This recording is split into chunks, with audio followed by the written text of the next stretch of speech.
As a home বেকাৰ মোৰ ওচৰলৈ যেতিয়া কেকৰ অৰ্ডাৰ আহে মোৰ বহুত বেছি ভাল লাগে।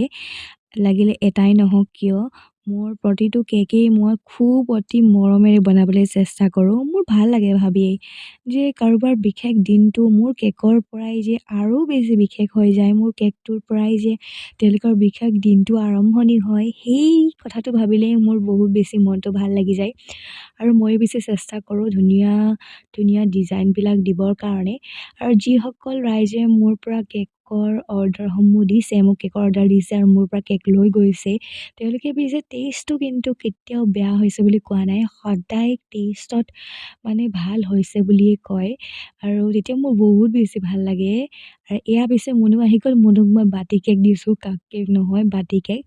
খুৰীয়েক হিচাপে এয়া কেক বনাই দিছোঁ আৰু এইফালে স্প্ৰিংকলো দি দিছোঁ। তাক কেমেৰাৰ সন্মুখত আহিব দিছোঁ দেই, কিন্তু সি লাজ কৰিছে, সৰু ল'ৰা যে। আৰু এয়া মোৰ কেকটো ৰেডি হৈ গ'ল। ভিডিঅ'টো যদি চাই ভাল পালে লাইক কৰিব আৰু নতুনসকলে ছাবস্ক্ৰাইব নকৰাকৈ নাযাব আকৌ দেই। আজিলৈ ইমানেই, আকৌ লগ পাম এটা নতুন ভিডিঅ'ৰ সৈতে। Bye bye.